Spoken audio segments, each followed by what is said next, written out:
Okay, so thanks, Dr. Ogaro, for the nice introduction. So, as Ogaro mentioned, my name is, you can call me Qasim.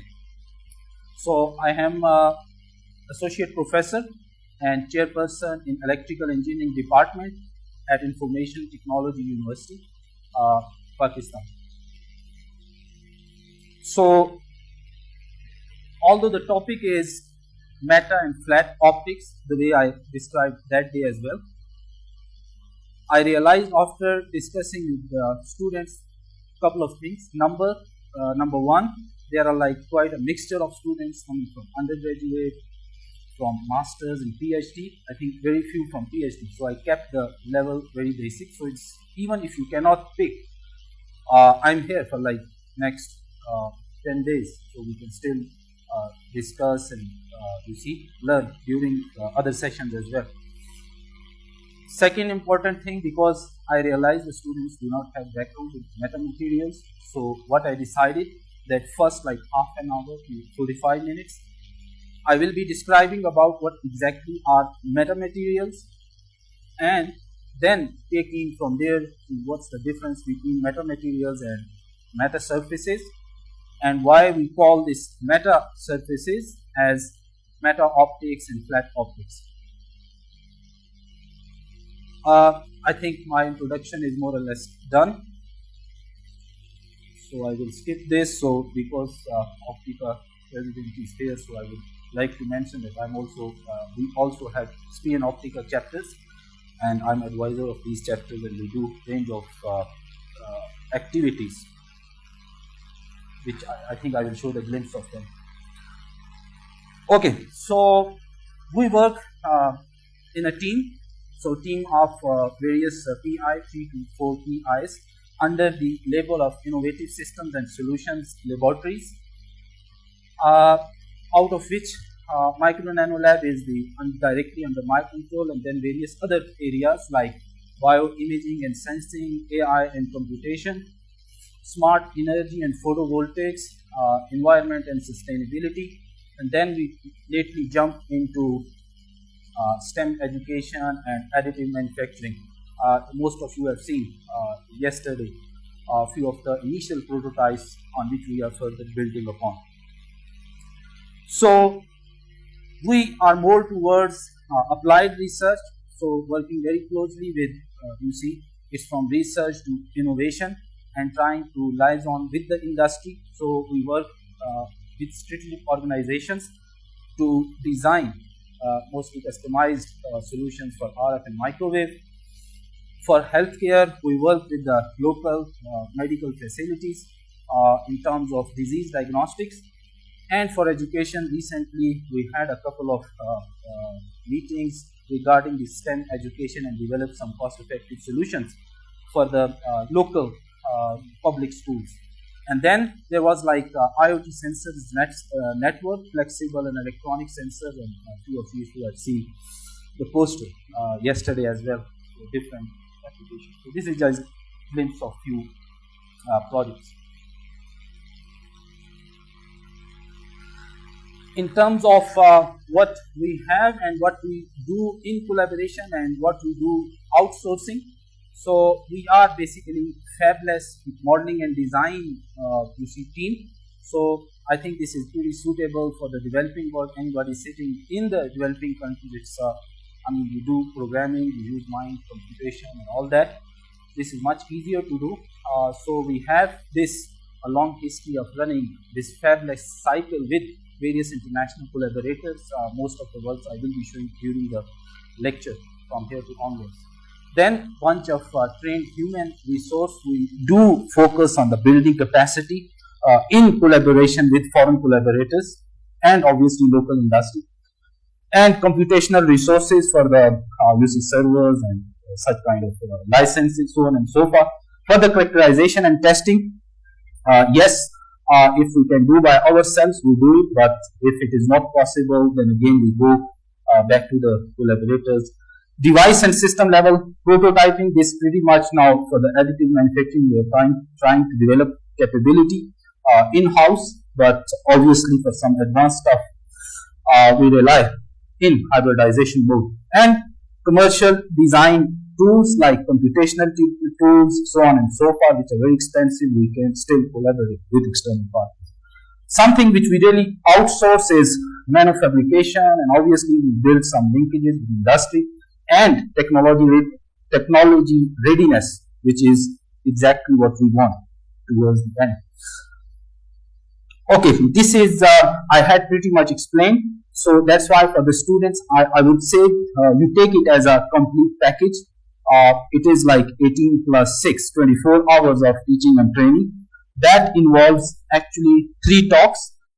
So one is on meta optics, flat optics, and then they will be on computational photonics.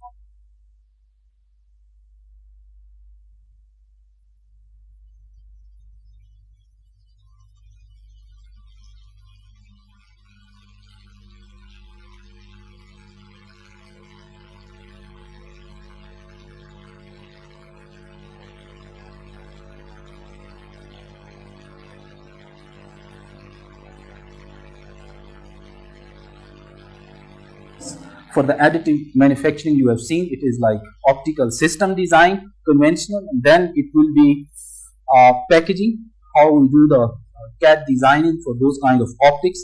And then for meta optics, we will be looking into how device level and system level optimization through computational tools, through AI, and through ray tracing. This is what we will be looking into. And then how we can use AI modern techniques for the healthcare diagnostics. So these are like 6 more or less practical sessions will be there.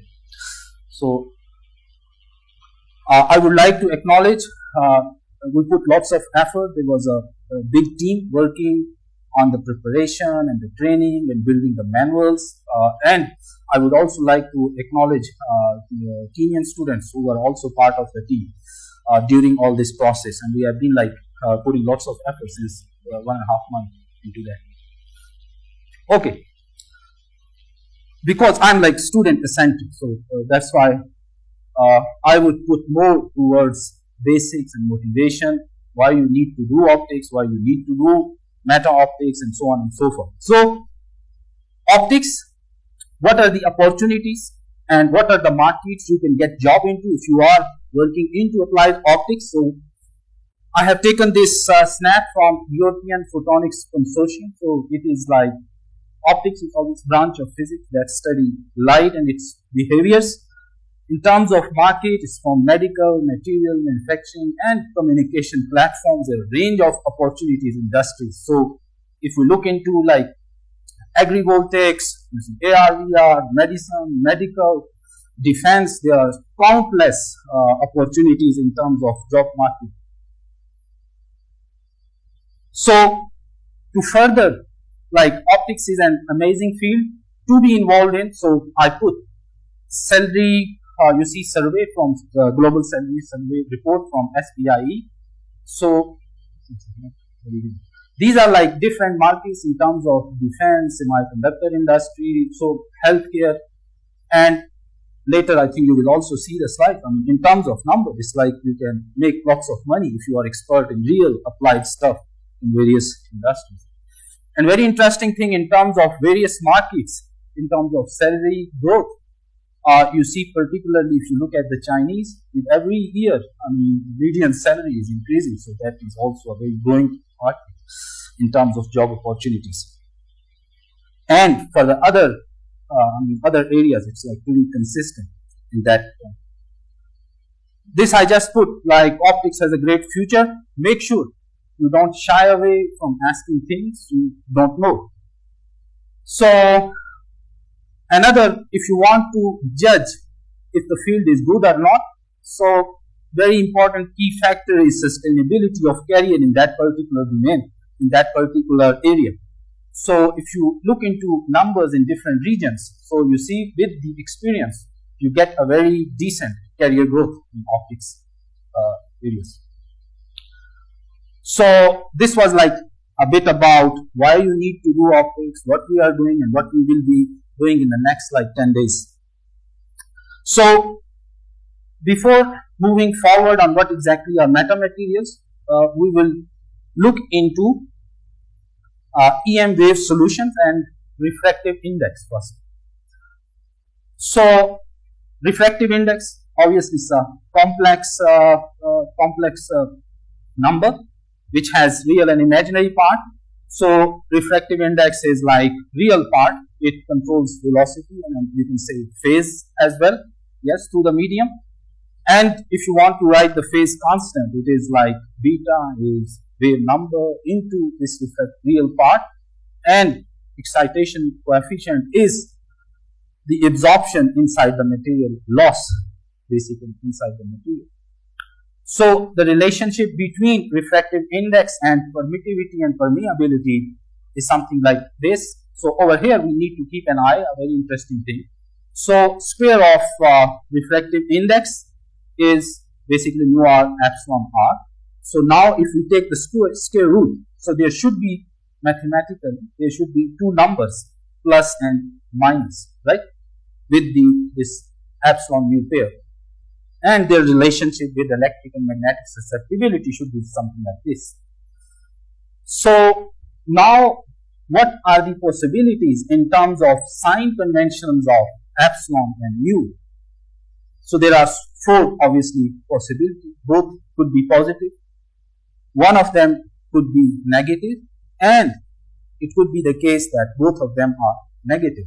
Mathematically, if you look into this thing. So this is, let's say, for the electromagnetic wave, obviously there is electric field as well as magnetic field. So this part, which is due to the extinction coefficient of the material, that is basically a loss, right? And this one is phase. So if we want to see the fundamental characteristics of a wave, so we have like three: polarization, amplitude, and phase. Polarization is like, okay, one thing, and then magnitude is actually dictated by the extinction coefficient of the material, whereas this phase, velocity of the medium, is dictated by the refractive index. And if it is lossless,